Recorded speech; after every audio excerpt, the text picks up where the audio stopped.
Halo sobat semua, jumpa lagi dengan Aspuja Story. Semoga kalian selalu sehat sebelum mulai.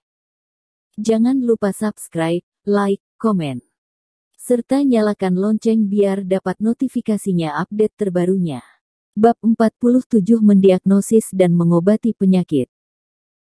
Di klub tamu asing di kota Einklak, Suno menikmati pelayanan dari 4 model seksi, sambil minum anggur merah dan merokok dengan wajah membiru karena amarah.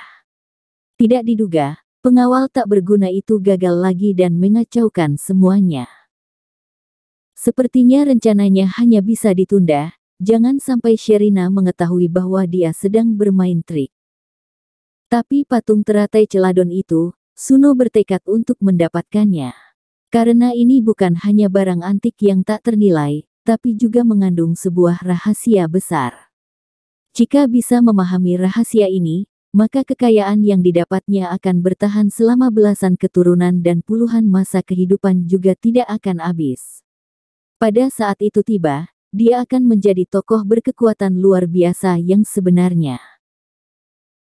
Dengan tatapan mata yang galak, Suno bersumpah, begitu dirinya berhasil, dia akan membiarkan Sherina yang cantik rupawan itu merangkak di bawah selangkangannya dan melayaninya dengan patuh.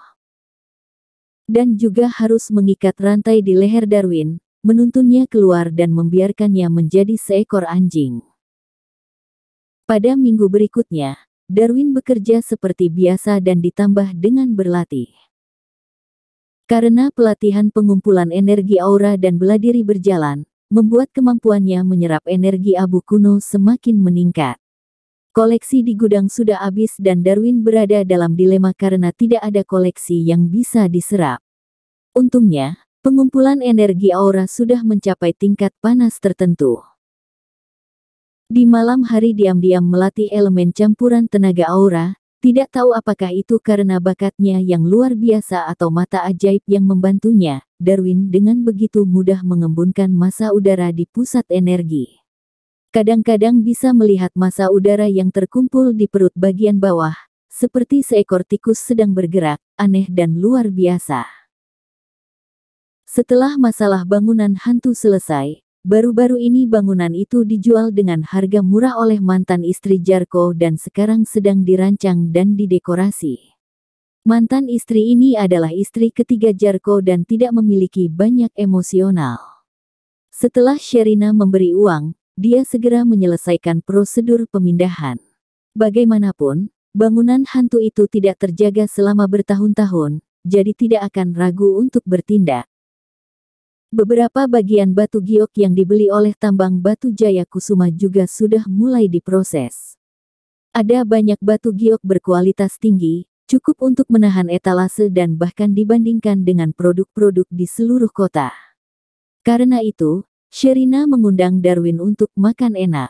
Tidak tahu bahwa Darwin tinggal bersama dengannya, setiap hari melihat Sherina memakai piyama di depan matanya, Darwin merasa sangat tersiksa dan tidak tahan. Sebenarnya, yang ingin dimakannya adalah Sherina. Toko utama pertama Royal Jewelry di kota Einklak akan segera dibuka.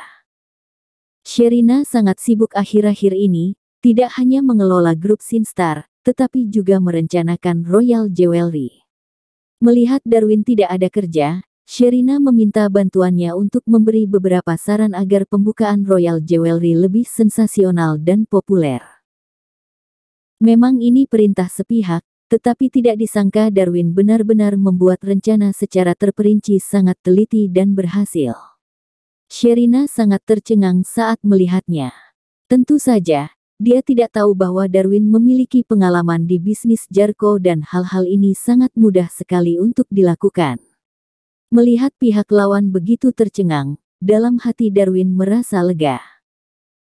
Aldo dan si gendut Juan yang diatur secara pribadi untuk menyelidiki masalah Desta dan Braga, tampaknya sudah ada hasil. Keduanya telah memberikan informasi rinci kepada Darwin. Tidak sia-sia Darwin memberikan sebongkah batu giok yang senilai 2 miliar lebih kepada mereka berdua. Informasi ini sangat bagus. Meskipun tidak bisa mengalahkan Desta dan Braga, mereka tertekan dan tidak nyaman, bahkan muntah darah, tetapi masih ada harapan. Mengenai masalah pencarian Grinda, putra Jarko, keduanya masih belum menemukan petunjuk. Beberapa tahun telah berlalu sejak kematian Jarko, bahkan polisi tidak memiliki petunjuk bagaimana kedua orang ini memulai. Darwin hanya bisa menunggu berita itu dengan sabar. Di sisa waktu luangnya, Darwin juga mempelajari buku kedua yang ditinggalkan oleh pria misterius berbaju hitam, 9 Jarum Fuksi. Buku ini menjelaskan seperangkat teknik akupuntur kuno. Yang disebut 9 jarum adalah prototipe dari peralatan akupuntur saat ini. Ini adalah 9 jarum yang dibuat oleh leluhur Fuksi untuk membantu nenek moyang dalam mengobati penyakit. 9 jarum itu pada dasarnya sudah hilang, tetapi efek magisnya masih tercatat dalam buku kedokteran kuno.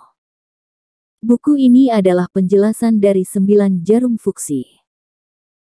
Darwin sejak kecil sudah penasaran tentang akupuntur. Tentu saja tidak akan menyerah saat memiliki kesempatan seperti ini dan menemukan titik akupuntur dengan mata ajaib pasti akan lebih efektif. Dalam 5 atau 6 hari, Darwin secara umum sudah menemukan cara menggunakan 9 jarum fuksi, tetapi banyak metode lanjutan membutuhkan penggunaan energi aura untuk melindungi jarum. Kekuatannya saat ini masih belum mencapai tahap itu. Mungkin senior berbaju hitam bisa melakukannya. Secara pribadi, dia membeli satu set simulasi 9 jarum indah di Taobao, kemudian membantu orang tuanya mengobati beberapa penyakit. Efeknya sangat luar biasa, kepercayaan Darwin dalam mempelajari kedokteran semakin meningkat. Pada hari ini, dia akhirnya menerima telepon dari Jufri. Pihak lain telah berpantang minum selama seminggu, mengalami halusinasi pendengaran dan visual yang parah, mudah tersinggung dan di luar kendali. Jadi memintanya untuk segera membantu mengobatinya. Secara alami, Darwin tidak mungkin melepaskan kesempatan ini untuk berteman dengan wakil wali kota. Setelah berbicara dengan Sherina, dia pergi ke rumah Jufri di sore hari. Sebagai wakil wali kota eksekutif, Jufri memiliki kekuatan besar di tangannya, tetapi dia sangat jujur. Dia adalah pemimpin yang terkenal dan bersih di kantor pemerintahan kota Ainclack. Rumah yang dia tinggali masih berada di kota tua. Itu adalah bangunan 2 lantai yang agak tua. Setelah Darwin sampai di tempat itu, Jufri dan seorang pemuda lainnya sedang menunggu di depan pintu. Melihat Darwin mengendarai Mercedes-Benz S600 yang mahal, mata pemuda itu berbinar dan merasa sedikit kesal. Bagaimanapun juga, di umur yang sama, orang lain bisa lebih baik dari dirinya, ameh jika hatinya merasa nyaman. Halo Darwin, terima kasih telah datang untuk membantuku. Jufri berkata dengan sopan. Suatu kehormatan bagiku untuk melihat Paman Jufri. Darwin berjabat tangan dengan Jufri dan tersenyum. Jufri kemudian memperkenalkan padanya, berdiri di belakangnya adalah putra tertuanya Juanda, yang juga seorang tentara dari divisi militer Ainclack. Darwin inisiatif menggulurkan tangan dan menjabat tangan Juanda. Tangan pihak lawan sangat kuat, tetapi kekuatannya tidak sebanding dengan Darwin. Jadi setelah berjabat tangan, Juanda sedikit terkejut. Tidak disangka Darwin yang tampak tidak begitu kuat, tetapi tangannya sangat kuat. Juanda merasa lebih kesal setelah membandingkannya satu persatu. Wajahnya jelas menjadi gelap dan Darwin menyadarinya, tetapi tidak melakukan apapun untuk menyenangkan hatinya. Darwin mengerti bahwa saat berurusan dengan pejabat seperti ini, semakin kamu menyanjung mereka, maka mereka akan semakin meremehkanmu, karena trik semacam ini sudah bukan lagi rahasia umum. Dan jika kamu memperlakukannya dengan acuh tak acuh dan memperlakukannya dengan sopan, maka itu akan lebih dikagumi oleh pihak lawan. Mereka bertiga kemudian mengobrol dan masuk ke halaman. Tidak tahu apakah tanpa disadari atau bukan, begitu melangkah ke halaman kecil 2 lantai ini, Darwin merasakan ada aura aneh, yang juga bisa dikatakan atmosfer, sulit untuk dijelaskan, tapi Darwin bisa merasakannya dengan jelas, sama seperti bau aroma yang tidak terlihat, tapi bisa menciumnya. Aura semacam ini sangat unik dan bahkan sedikit mematikan. Darwin tidak tahan dan membuka perspektif mata ajaib dan saat melihatnya, hatinya sangat terkejut.